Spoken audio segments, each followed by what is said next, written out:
Entro.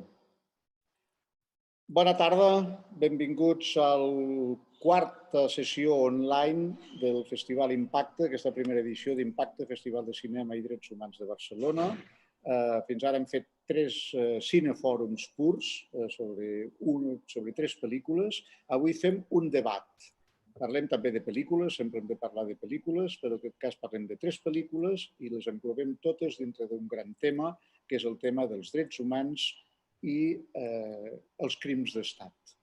Com que els nostres convidats no són d'aquí, hem de fem el debat en anglès i, lamentablement, no estem en condicions d'aportar una traducció simultània ni encara subtitulada. Com que som exigents tecnològicament, ja mirarem de cara a l'any que ve de poder-ho aconseguir. Aquest any no hem donat més. De manera que passo a l'anglès amb el vostre permís. Good evening from Barcelona, dear hosts and audience around the world, if we have it. I'm the director of IMPACTE, the new Catalan film festival devoted to human rights. We have had a long weekend of theater sessions, and we opened today the online version of the festival. We hope we have planted the seed of an event that will grow up in the following years. We want to open a new window to directors and filmmakers engaged in human rights to show their films. Actually, we opened this virtual period with this debate around 3 of the most engaged, compromised films in the program of the festival that allow us to present a conversation on the subject of death penalty and state crimes in the world. We welcome, first place, Charlie Manton, who's joining us from London. Charlie is the director of Novembre, a short fiction film that has been awarded with the Bronze Prize at Students' Academy Awards, the Academy of Hollywood, so it's a good prize. Let's see the trailer of Novembre 1st.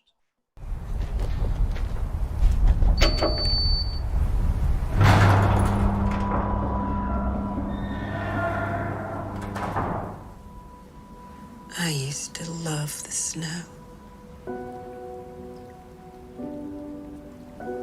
I used to think it was beautiful, that just how everything's quiet, you know? It's just different. And now, just seeing a snow flurry, it's like, here we go. And that's why it's tough right now.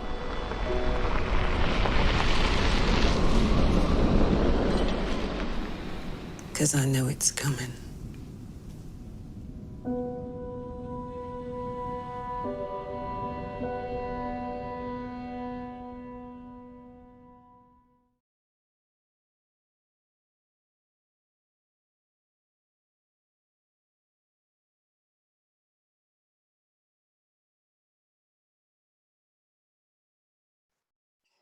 Very well, very nice trailer. Welcome, Charlie Manton.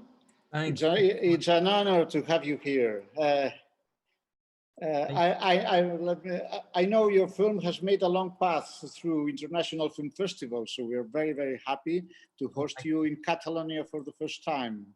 Thank you so much. It's it's such an honor. I feel so grateful that you guys are screening the film amongst such a great selection and discussing important themes. So yeah, it's great to be here. Thanks for having me.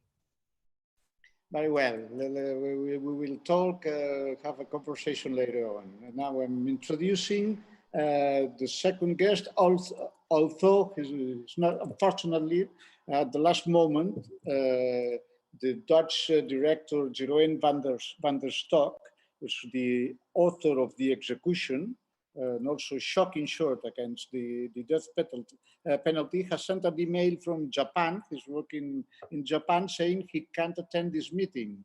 This is what he says in the message he sent us. Sorry for my rather late reply, but I wanted to be sure about my agenda. I just started working on a new project very recently, and it won't be feasible for me to follow and participate in the debate. My new project is situated in nature and forests, which is by itself not a very suitable online environment. So I'm afraid that unfortunately I won't have the time nor the possibility to participate in the discussion. I apologize for this inconvenience. Well, it's a pity. It had to be a dialogue in 4, will be in 3. Well, anyway, let's see the trailer of his film, as I presume that together with November 1st, Charlie's film, the death penalty in the United States will be considered in this conversation. Trailer, please.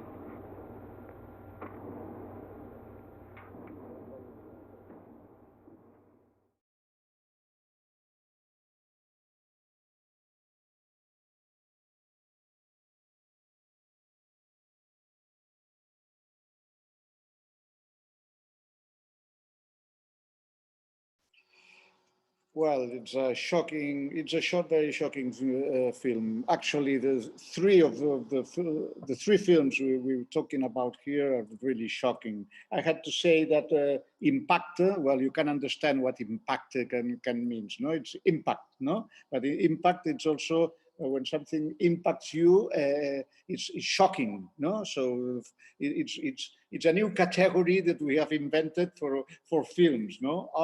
The films in our festival shock the audience, and we could see it during this weekend in theater, right?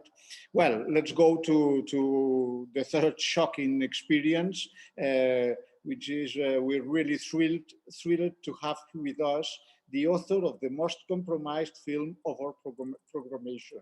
Maybe this one is the most one, if you allow me, Charlie. It's the film Iranian Lives Matter.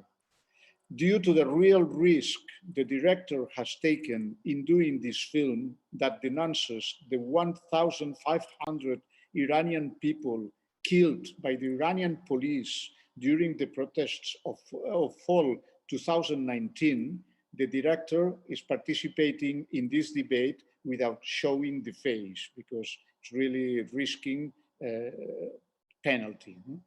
Thank you very much. We will call you Anonymous Director, let's call this way, for being so brave to make this shocking film and accepting our invitation to this debate. An honor to be here. Okay, thank you very much. Let's see the trailer of your film, also shocking in terms of filmmaking.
last but not least, let me introduce to you our expert in the matter, Dani Vilaro.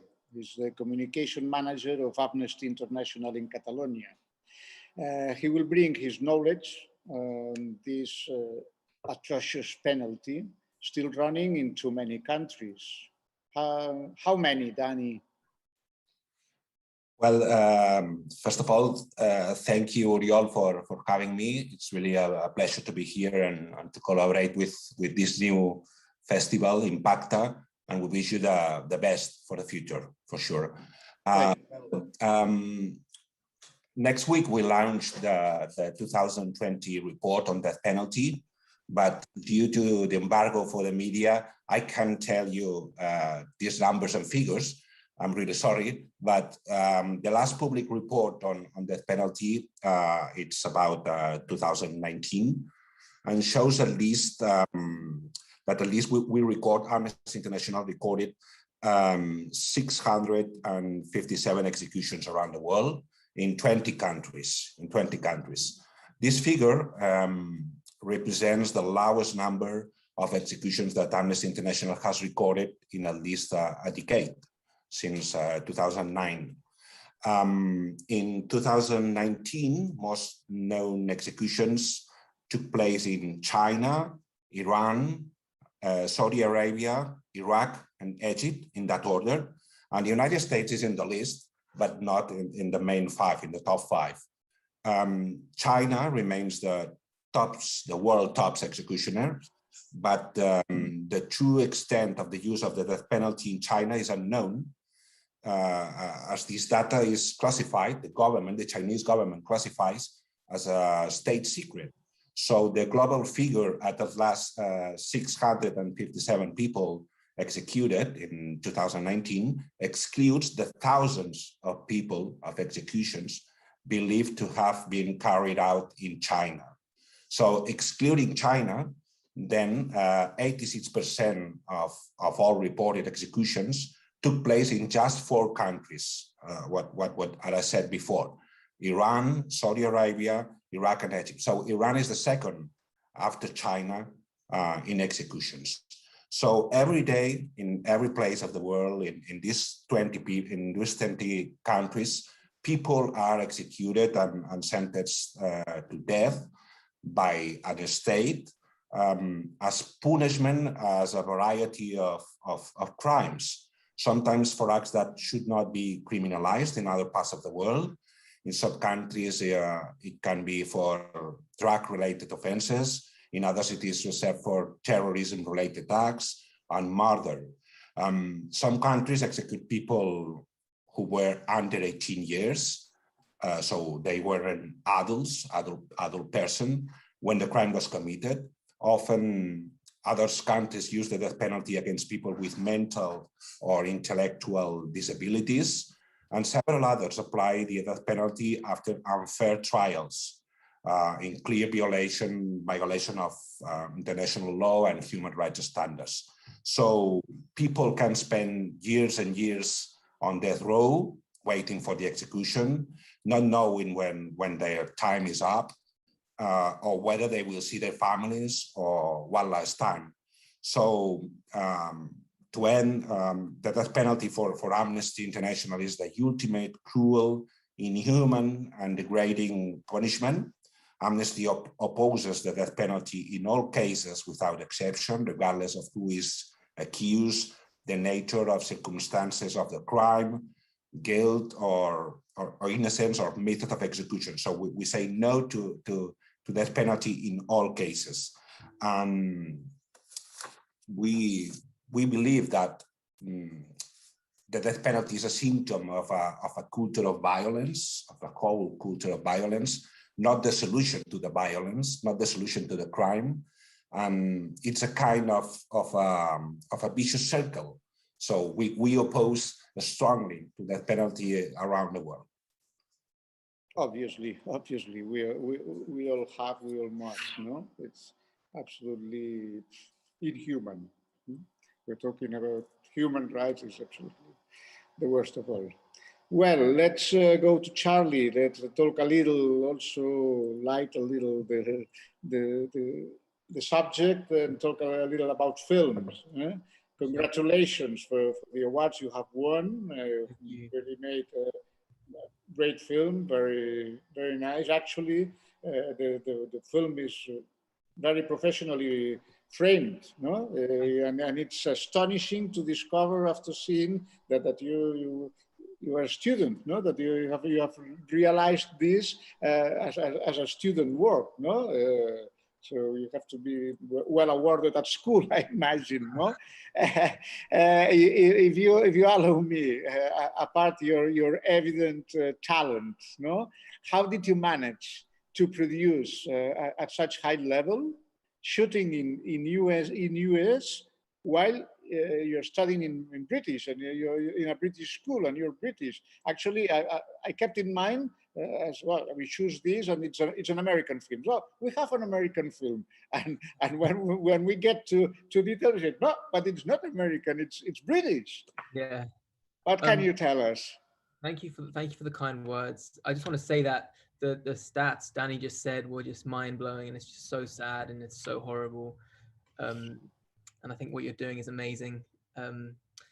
Yeah. I mean, so the film was made at NFTS, National Film and Television School in London, and they gave so much support. They didn't shut down what could have been seen as a bit of an ambitious, very ambitious project, but I was just I'm obsessed with this topic, and I really wanted to tackle it like head on, but without kind of forcing the message down the audience's throat. I wanted to really be with this mother and daughter and see the humanity in it and what they're going through, because I felt like that's something that I hadn't seen enough of, or I wanted to see more, and I kind of wanted to show on screen.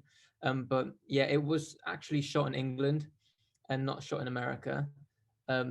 Yeah, so it was logistically a challenge, but we had such an incredible crew that we managed to pull it off. You know, movie magic, you can do anything. Yeah, really. In terms of production, it has to be. You've worked with American crews, or you brought to British crew your companions? So it was all British crew, and it was all filmed in England. We didn't go to America. Sorry, didn't understand. No, Understood we that. So very good job in location. So you. Yeah. Sorry. So no, not at all. It's a compliment. It's a compliment. Okay, so great, even great. And what about the subject? Is it an original subject? It's an adaptation of something?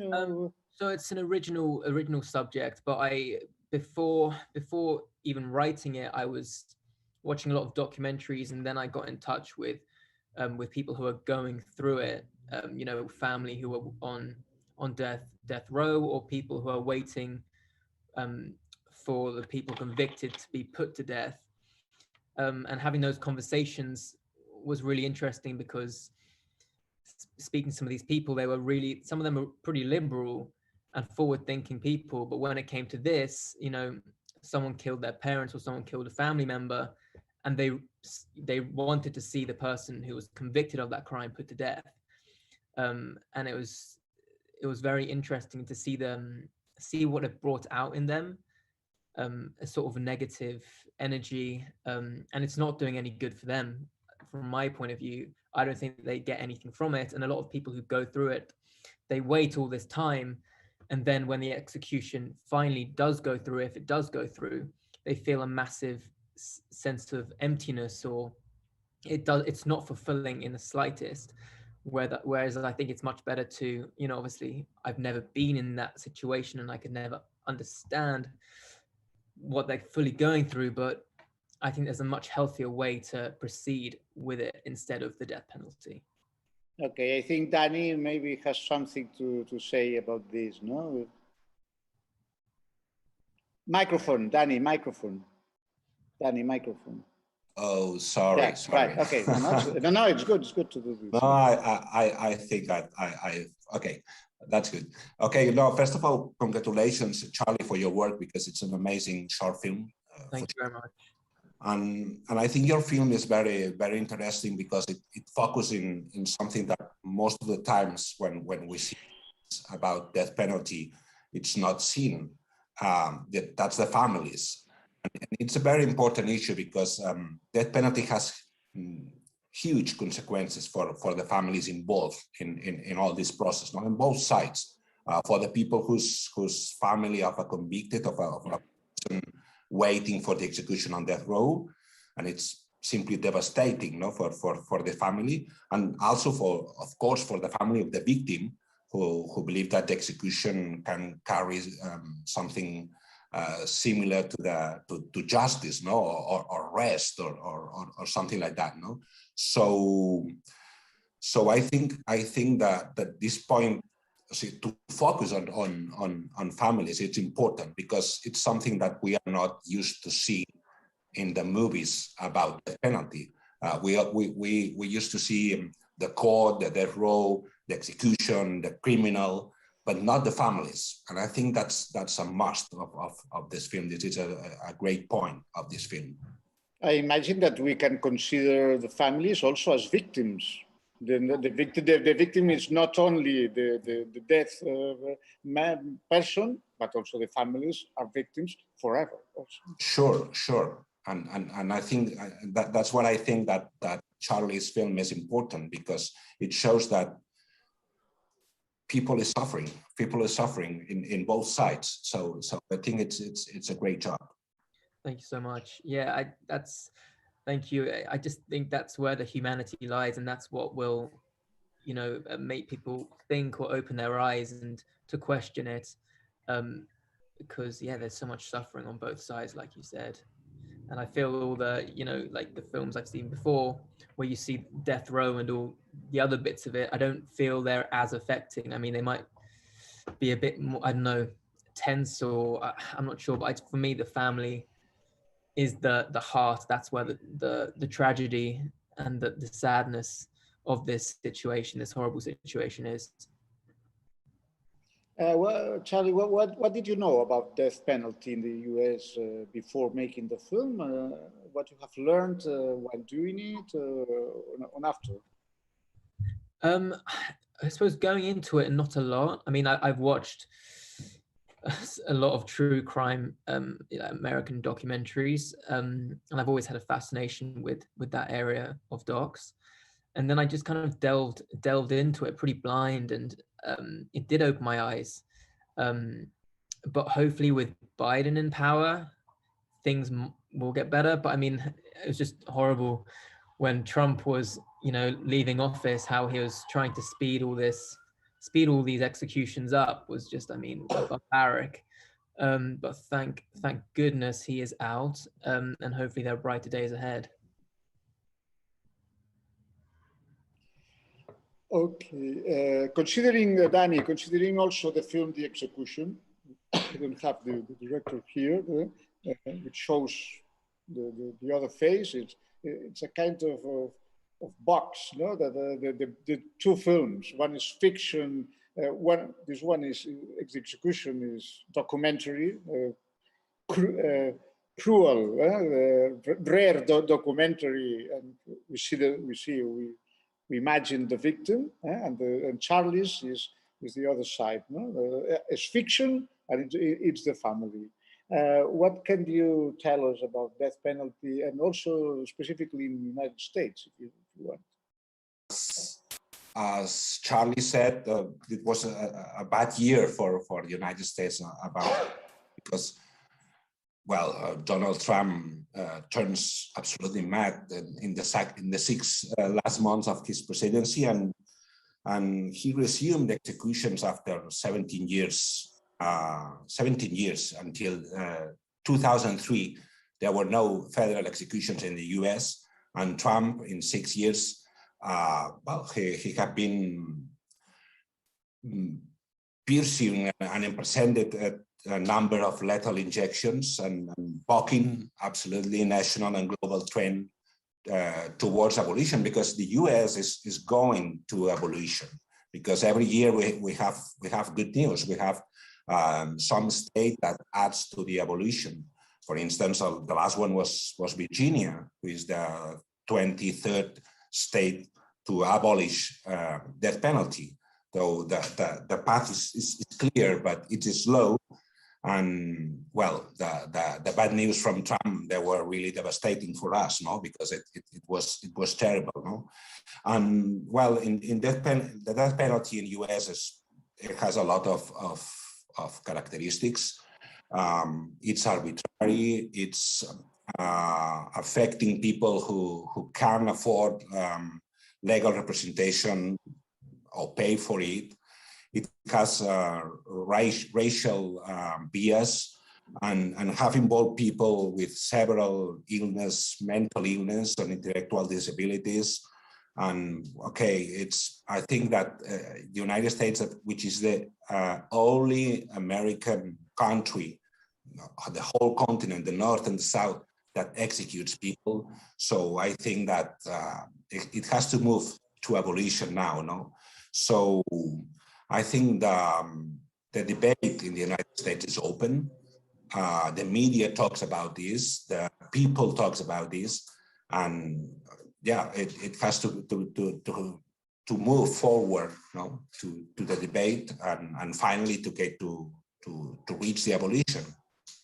No, we have to have hope, no, that in such a country this ends. And well, let's see. Yes, what we can see in the execution. By the way, announcing that you can see specifically these 3 films through our website freely, right? We have entered today in the online version of our festival, where we show 40 films, which are 20 long films, feature films, and 20 short films, where we make to pay something for for features, but we offer freely the short films. So, and also, even though Iranian Lives Matter, so one that we are talking about now, we're going to talk about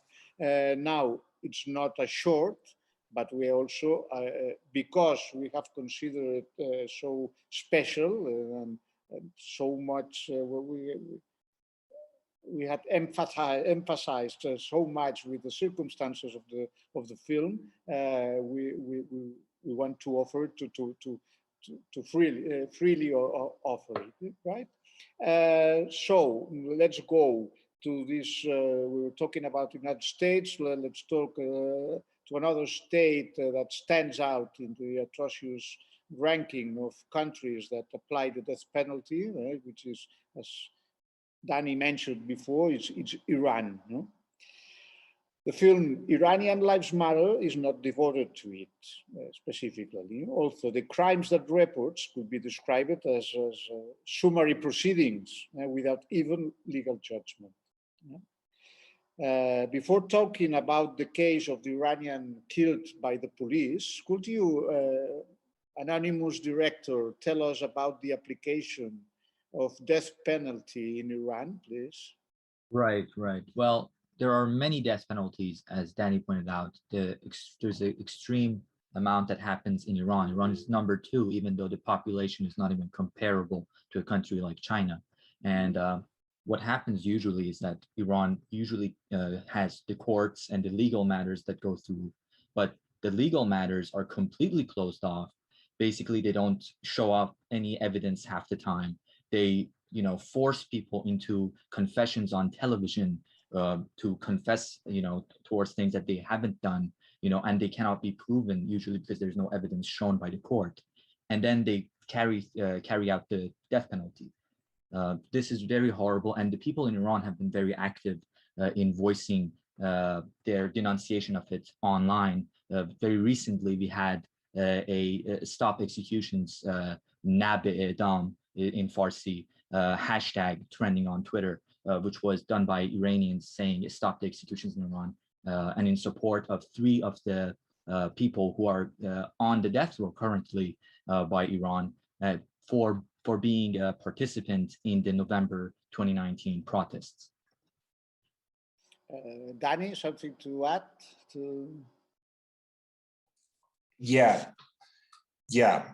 Iran is one of the main executors in the world, and in many cases recorded by Amnesty International, people were executed after being convicted in grossly unfair trials. So, cases of torture, taint evidence, with inadequate legal representation, and the death penalty in Iran is also discriminatory because this includes people who has limited access to legal representation, or people who has no translation to his language, because not everybody, all the people in Iran speaks Farsi or something like that. No, so there are a lot of languages, and people in court maybe is not with a translator.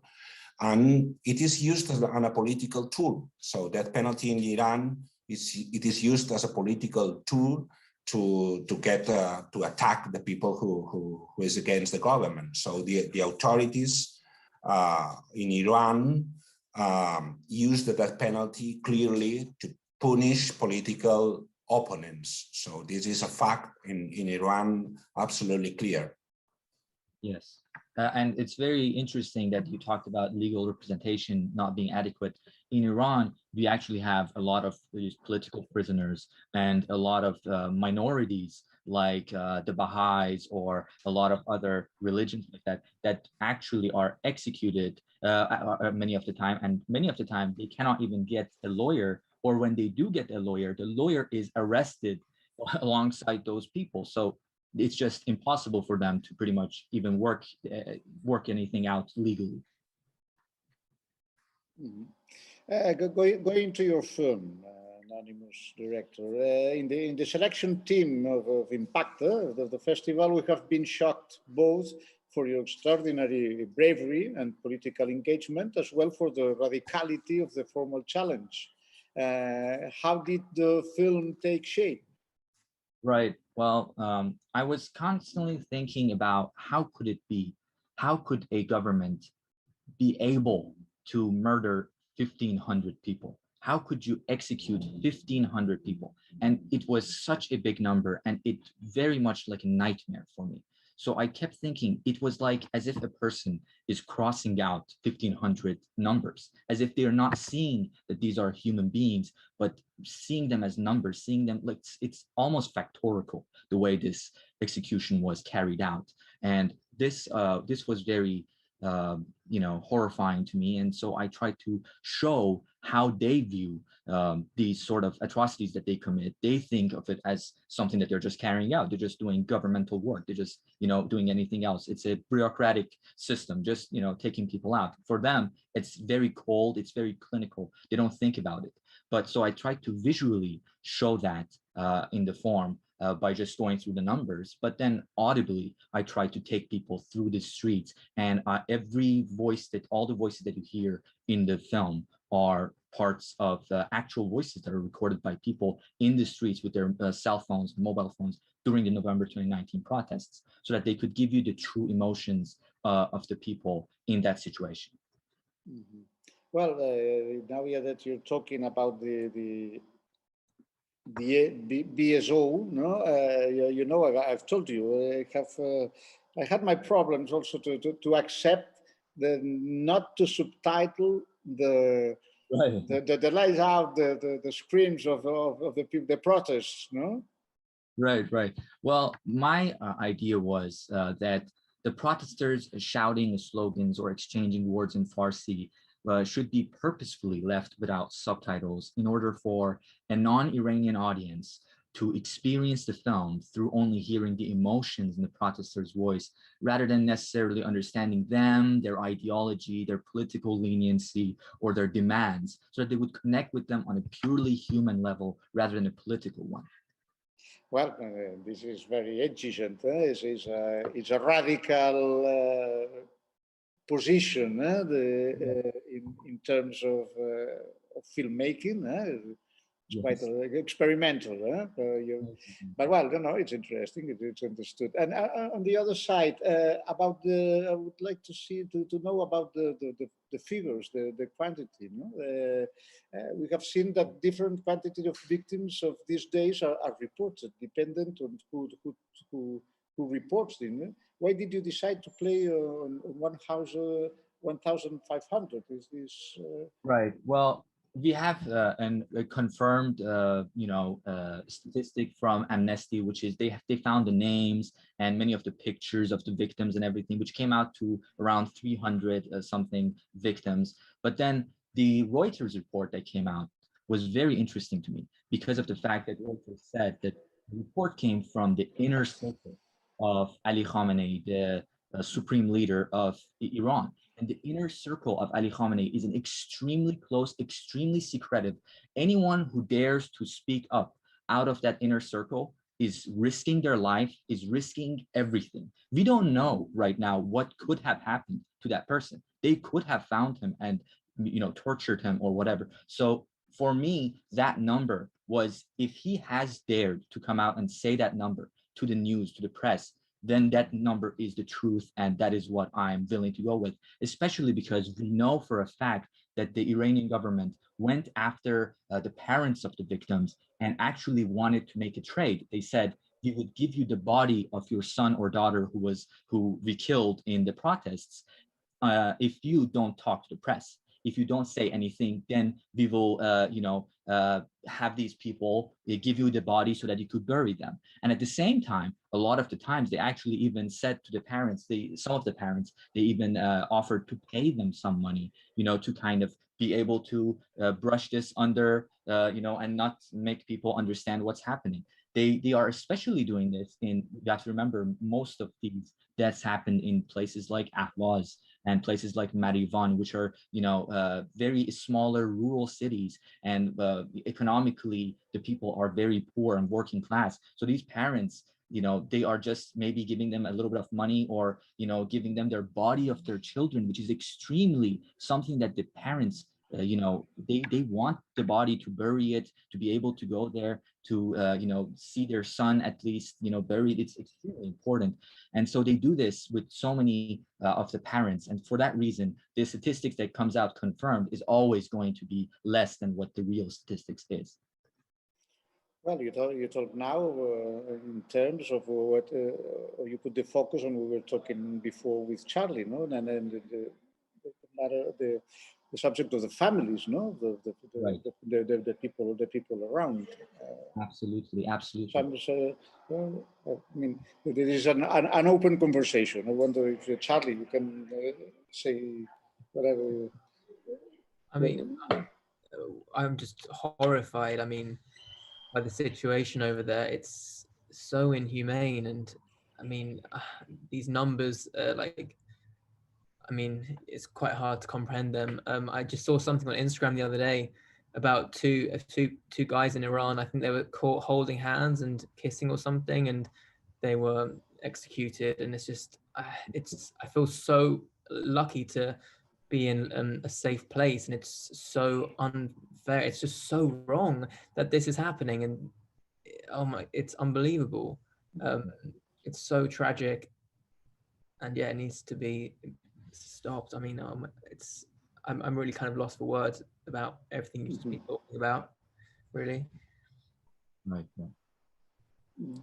Dani, is there something to say about the figures or anything? Yeah, I agree. It was horrible what happened in Iran in November 2019, because thousands were killed. We don't really know how many people died. We strongly believe that the death toll is higher. Maybe it could be 2,000 or more people. We didn't really know, because Iranian authorities still have not issued an official death toll, so they don't say anything. So, not only the people killed, a lot of people was arbitrarily detained. Thousands of people detained and some subjected some to enforced disappearance, torture, another ill treatment in the police buildings. So the drama, no, it's huge. It's huge, and it was very, very, very, very. It's horrible. We have no words, as Charlie said. Yes, Right. but well, this is the general overview, but then there are individuals affected. You really fear, anonymous director, the situation that obliges you to make those demands anonymously, so Right. that there can be real consequences for you or your family, right? Absolutely, especially because Iran, what it does is that it doesn't matter if you are outside of Iran. There are actually a lot of people who are outside of Iran and they, say something about the Islamic Republic, and then their family and friends in Iran are detained and tortured, and horrible things are done to them, so that essentially to pressure the person outside of Iran to, shut up and not talk about these things and not protest about anything. To not destroy the agenda that the dictatorship wants to put forth, Well, Dani has said before that maybe in the United States, well, that there's a trend, tendency maybe to overcome this situation. No, but maybe we have some hope. We will not be quickly, but I think there's a path that goes through abolition. What do you think? What can we think about your country? Well, we used to have hope. There was hope back in the day that, there's going to be reforms from inside. This was the hope that happened. If you remember the 2009 Green Movement, where people came out and protested, and they were behind this group that were called the moderates and the reformists in Iran. However, as time has gone by, right now, during the 1500th death, the president of Iran was Hassan Rouhani. He was the reformist president of Iran. So in Iran, there is no longer any distinction between the moderates and the hardliner. They are exactly the same in the eyes of the Iranian people. And the only way out of this is a way out of the Islamic Republic. That is basically, if we can get rid of this regime or get out of this situation and we can have democracy in Iran, then we can have things get better. That is basically the only option that is left for the Iranian people at this point. And that is what the youth especially came out and said in the 96 and in the 98, the November 2019 protests, which is the 1398 protests in Iran. What they said was, no to hardliners, no to reformists. The story is over. Which was the slogan. Tough, tough. Well, don't know. Something more to say? You think that we have to touch another focus on this subject? Dani, yeah, the expert. Microphone, right? No, just saying that for an organization like Amnesty International that's working in human rights, it's very important to have the cinema or the images to work on these issues, because people when see something, it's more and it's more sensitized. So for us, it's important that even in fiction or in documentary or something like that, or non-fiction, I think it's important to have the images and the cinema and the world of cinema to support this kind of stories, because people change something, his mind, watching this kind of films. That's why we do. That's why we do a festival on this, and what we hope to find more films. Actually, we've been greatly surprised to receive. We have received 900 films. So we have choose these 40 films between 900. So that I always say, well, this is good and it is bad. It's bad because it means that there are 900 problems, let's say, there are more, but it's good because it means that there are 900 people at least that are confronted to this and engaged to this and wanted to denounce and to spread the information about this. No, we understand there's a sensibility. We hope that the artists, it seems that artists have also been sensible to this. Charlie, do you have new plans on social filmmaking or well, I'm working on my debut feature at the moment, which tackles social issues, I guess. But it's in the works. But I look forward to hopefully making it and then being able to come back to festivals like yours and discussing these important matters, and trying to push forward to a better world. Yeah, absolutely. Right. So, well, we've been talking about more than 50 minutes. Wow.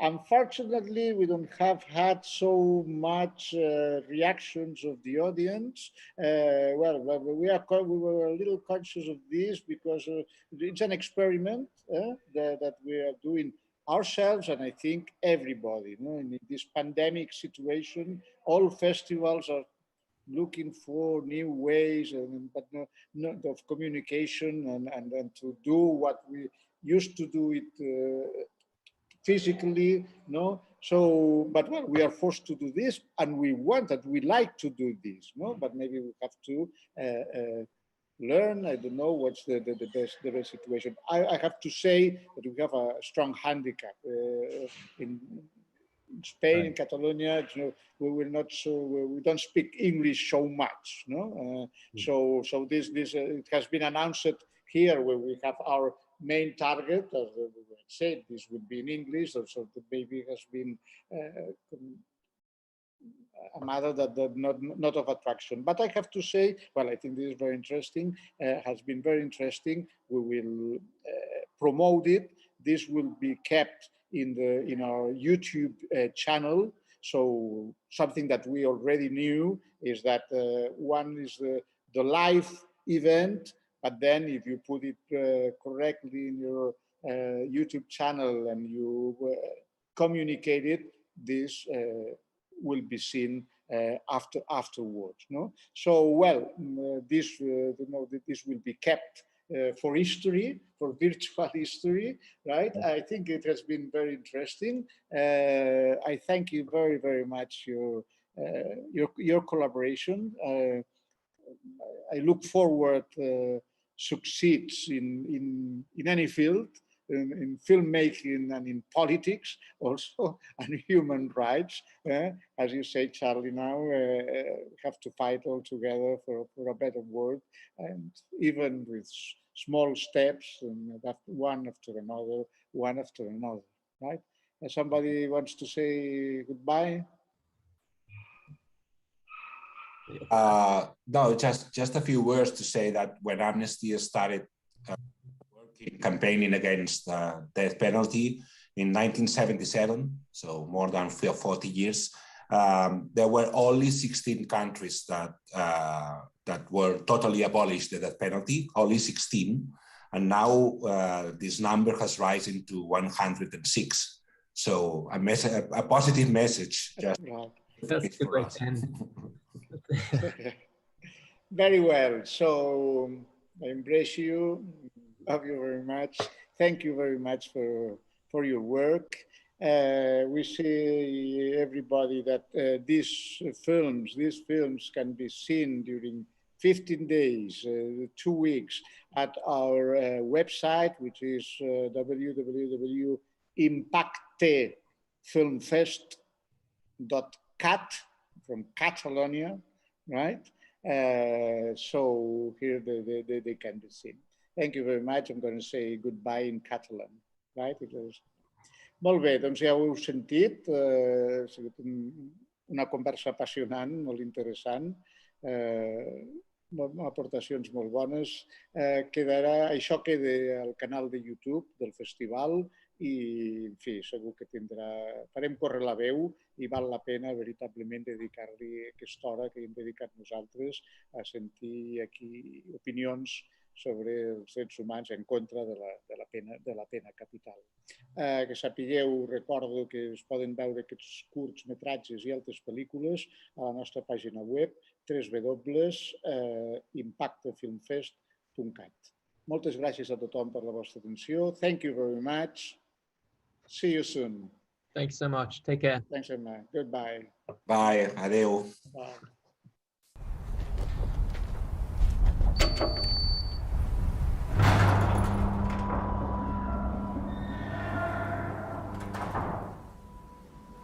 I used to love the snow. I used to think it was beautiful, that just how everything's quiet, you know? It's just different. And now, just seeing a snow flurry, it's like, here we go.